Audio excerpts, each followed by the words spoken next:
জামাত ইসলাম এরা ধর্ম নিয়ে রাজনীতি করে, এরা ধর্ম ব্যবসায়ী।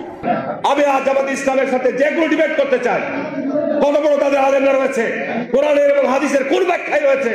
আমি মনে করি যে যুদ্ধ অপরাধীদের বিচার কন্টিনিউ করা দরকার রয়েছে। সেই শিয়ারেরাই শুধু বলে ইসলামের কথা বলেন, রাজনীতি বলেন না। আরে ভাই, রাজনীতি হচ্ছে এই দেশের 18 কোটি মানুষের অধিকার এবং তাদের গ্যারান্টি নিশ্চয়তা দেওয়ার জন্য।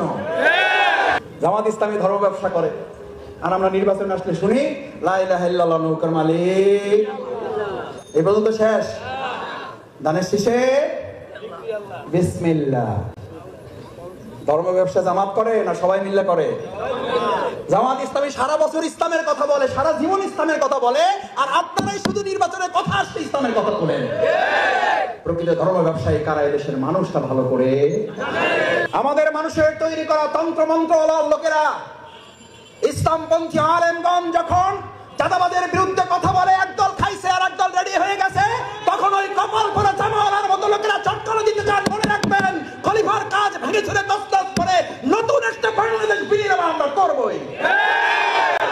আলেমদের বিরুদ্ধে লেগে একদল হেলিকপ্টারে উঠেছে, আলেমদের বিরুদ্ধে লাগলে আর একদল হেলিকপ্টারে উঠতে পারবেন না। আসসালামু আলাইকুম রহমতুল্লাহ। দর্শক, বিএনপি নেতা হারুন এবং পাপিয়াকে উদ্দেশ্য করে জামাত নেতা ডক্টর শফিকুল ইসলাম মাসুদ ভাই কিছু বক্তব্য দিয়েছে। বিএনপির হারুন এবং পাপিয়া বলেছে যে জামাত ইসলাম নাকি ধর্ম ব্যবসা করে, অথচ দেখা যায় ইতিপূর্বে আমরা দেখেছি লা ইলাহা ইল্লাল্লাহ নৌকার মালিক তুই আল্লাহ, ধানের শীষে বিসমিল্লাহ। আসলে মূলত ধর্ম নিয়ে কারা ব্যবসা করে?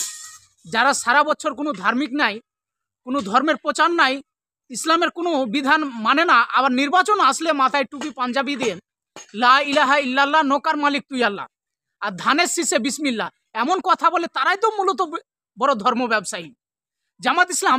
জামাত ইসলামের নেতারা ভোটের সময় যে কাজ করে, ভোটের পূর্বেও একই কাজ করে। তারা সারা বছরই আল্লাহর ইবাদত, এই ইবাদতে মশগুল থাকে।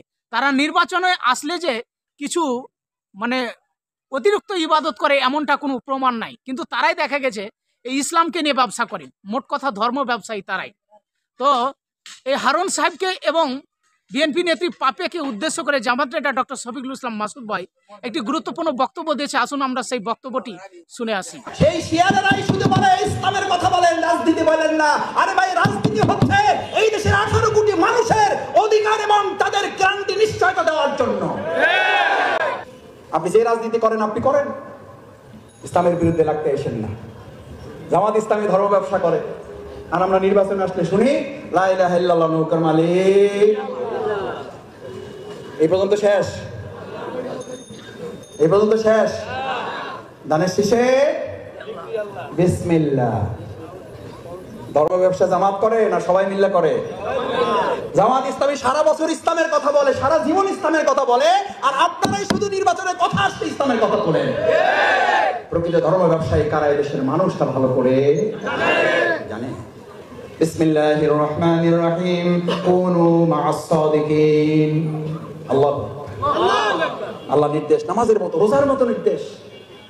তোমরা দর্শকদের অনুসারী হও, দাদা করতে, নেশাকারীদের, সন্ত্রাসীদের, সাদাবাজদের, দখলদারদের, মা'আস সাদিকিন তোমরা অনুসারী হও সত্যবাদীদের। কার নির্দেশ? জামাতের আমিরের, মাওলানা আবুল হোসেন ভাইয়ের, শফিকুল ইসলাম মাসুদ গুনাগারের। আরে ভাই, কার নির্দেশ জোরে বলো। হাত কাটার ওয়াজ যদি করার পর ভালো মানুষেরা ভয় পাবে না চোরেরা ভয় পাবে? আমাদের মানুষের তৈরি করা তন্ত্র মন্ত্র লোকেরা, ইসলামপন্থী আলেমগণ যখন চাঁদাবাদের বিরুদ্ধে কথা বলে, একদল খাইছে আর একদল রেডি হয়ে গেছে, তখন ওই কপাল পরা জামালার মতো লোকেরা চটকানো দিতে চান। মনে রাখবেন, খলিফার কাজ ভেঙে চুরে দস্তক করে নতুন একটা বাংলাদেশ বিনির্মাণ আমরা করবই।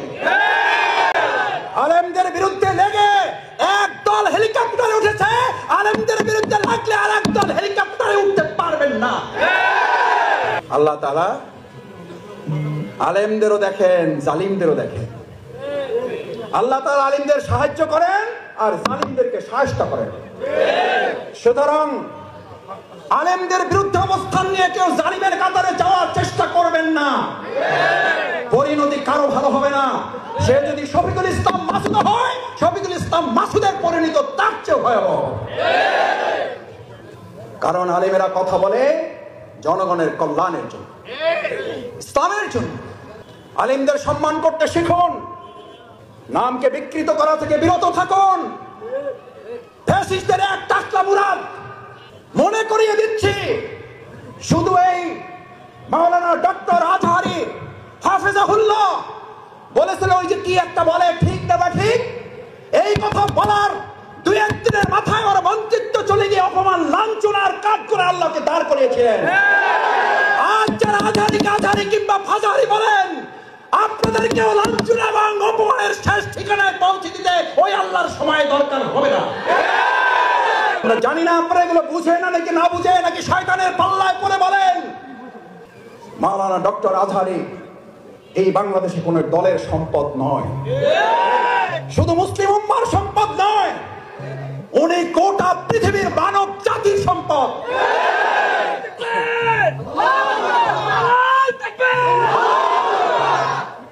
ওনাকে আপনারা বলেন একটা দলে যোগ দিয়ে দেন, আরে ভাই উনি তো একটা দলে আছে, বুঝেন না কেন? উনি তো একটা দলের কথাই বলেছে, সেই দলের নাম হচ্ছে ইসলাম। ইসলামের কথা বললে যদি কারো গায়ে আগুন জ্বলে, তাহলে বুঝতে হবে ওটা মুসলিম নামের কলঙ্ক, ইসলামের দুশমন। ভাইয়েরা, ইল্লাল্লাযীনা আমানু রাত করতে চায় না, অথচ হয়ে গেছেন শেষ করি মাশাআল্লাহ। সম্মানিত ভাইয়েরা, ইল্লাল্লাযীনা আমানু, ইমানদারদেরকে এবার আল্লাহ তাআলা বললেন তোকে খলিফার দায়িত্ব দিচ্ছি, ওইটা কেটে টুকরা টুকরা করে ওটাকে একটা নতুন জামা বানিয়ে দিতে হবে। আমরা এই বাংলাদেশকে কেটে টুকরা টুকরা করে এটাকে একটা নতুন বাংলাদেশ করে দেব। এটা বাংলাদেশ জামাত ইসলামী করবে না, এটা ইসলাম করবে। ইসলাম পারে না, পারে নাই? জাহিলি মদিনাকে কি মদিনা বানাইছে? আমরাও আওয়ামী জাহিলি মদিনাকে সোনার বাংলা বানাবো। আমাদের আইএমএ জাহিলিয়াকে যে সোনার মদিনা বানিয়েছিল যে ইসলাম, মুহাম্মদ রাসূলুল্লাহ সাল্লাল্লাহু আলাইহি ওয়াসাল্লাম পৃথিবী থেকে চলে গেলেন। কেউ কেউ মনে করলেন মুহাম্মদ রাসূলুল্লাহ সাল্লাল্লাহু আলাইহি ওয়াসাল্লাম নাই, ইসলামও আয়াত নাযিল হয়েছে না হয় নাই? হয়েছে না হয় নাই? কি ঘোষণা হয়েছিল? কি ঘোষণা হয়েছিল? ওয়া মুহাম্মাদুন ইল্লা রাসূলুন ক্বাদ খালাত মিন ক্বাবলিহি রাসূল। এটা মারা যাবে, এর আগে অনেক রাসূলগণ মারা গেছে, উনিও মারা যাবেন। ইসলাম ছিল, ইসলাম থাকবে। মুহাম্মদ রাসূলুল্লাহ সাল্লাল্লাহু আলাইহি ওয়াসাল্লাম ছিলেন, আবু জাহল আবু লাহাব ছিল। এখন মুহাম্মদ রাসূলুল্লাহ সাল্লাল্লাহু আলাইহি ওয়াসাল্লামের অনুসারী থাকবে, আবু জাহল আবু লাহাবের উত্তরসূরিরাও থাকবে। তখন লড়াই চলছে, এখনো লড়াই চলবে।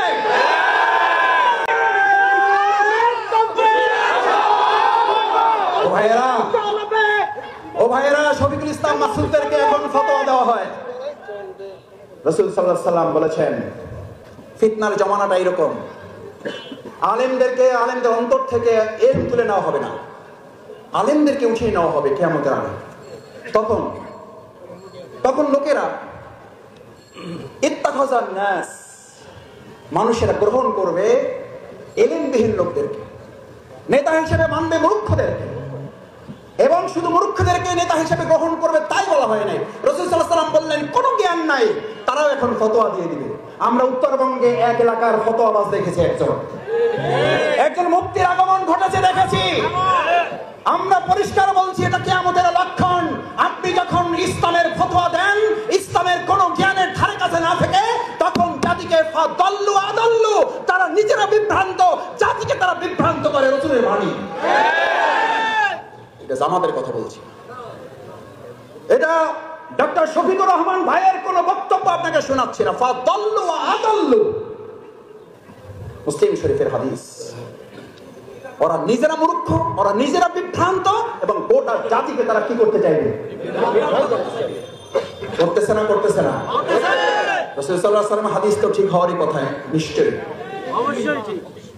ফাদাল্লু ওয়া আদাল্লু, ওরা নিজেরা বিভ্রান্ত, ওরা জাতিকে বিভ্রান্ত। আলহামদুলিল্লাহ, আলেমরা সেখানে পথ দেখাচ্ছেন। আর আলেমদের বিরোধিতা করা মানেই হচ্ছে প্রকৃতপক্ষে তারা ইসলামকে বিরোধিতা করছে। ভাইয়েরা, এবার খলিফাদেরকে নির্দেশ দেওয়া হলো, তোমার দায়িত্ব হচ্ছে এই, বিসমিল্লাহির রহমানির রহিম, ومن لم يحكم بما أنزل الله فأولئك هم الفاسقون فأولئك هم الجاهلون فأولئك هم المنافقون فأولئك هم الكافرون الله এই সব বর্ণনা দিছি আরবি রাওয়ায়াত থেকে। কোত্থেকে জোরে? কোথাকার কথা? কার কথা?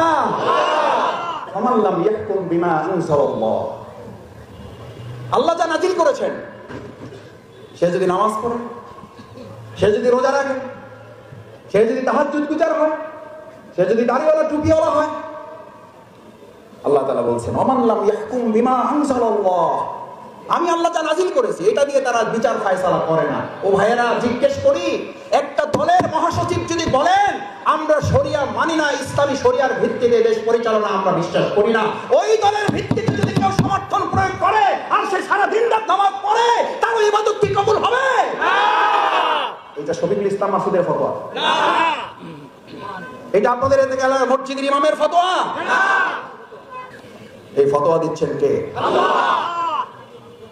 কি বলেন? জামাত ইসলামী আপনাদের সাথে কারোর সাথে চ্যালেঞ্জে যেতে চায় না। আপনিও যদি কালকে বলেন আমরা ইসলামের ভিত্তিতে দেশ পরিচালনা করব এবং শান্তি প্রতিষ্ঠা করব, জনগণের কল্যাণ, তাদের অধিকার নিশ্চিত করব, আমি শফিকুল ইসলাম মাসুদ ঘোষণা দিচ্ছি আমি প্রথম আপনার দলের কর্মী হয়ে যাব। আপনি নেতাই থাকবেন, জামাত ইসলামী পদ পদবী নেতৃত্ব, প্রধানমন্ত্রী, এমপি আর দেশ চালাবার রাষ্ট্রপতি হওয়ার জন্য রাজনীতি করে না বলেই আমাদের নেতৃবৃন্দের নামে মিথ্যা অপবাদ দিয়ে তাদেরকে ফাঁসির মঞ্চে নেওয়া হয়েছে। হাসতে হাসতে ফাঁসির মঞ্চে গিয়ে এই কথা ঘোষণা করেছেন আমাদের রক্ত এক সময় বাংলাদেশ ইসলাম প্রতিষ্ঠার জন্য সহায়ক হবে। তারা পদ পদবী চাইলে মাওলানা দেলোয়ার হোসেন রাহিমাহুল্লাহ, মাওলানা দেলোয়ার হোসেন সাইদ রাহিমাহুল্লাহ তাকে ফাঁসির মঞ্চে নেওয়ার জন্য সব আয়োজন তারা করেছিলেন। আল্লাহ ফয়সালা দিয়েছেন তোদের হাতে তাকে ফাঁসি দেওয়া হবে। কি অপরাধ ছিল? কি বলতেন তিনি? তার কি রায় ছিল, কি ফয়সালা ছিল? তিনি এই খেলাফতের দায়িত্বই পালন করতে চেয়েছিলেন। জানি কোন আইন মানে না, আমি শুধু আল্লাহর আইনের ভিত্তিতে সমাজ রাষ্ট্রকে আমি পরিচালনা করতে চাই। এই অপরাধে আমাদের নেতৃবৃন্দকে ফাঁসি দিয়েছেন। আমরা দুনিয়ার কোন শক্তির কাছে মাথা নত করি না। যে জামাত ইসলামী দুনিয়ার কোন শক্তির কাছে মাথা নত করে নাই, বাংলাদেশের 18 কোটি জনগণ সেই বাংলাদেশের হাতেই এই বাংলাদেশকে নিরাপদ মনে করতে শুরু করেছে।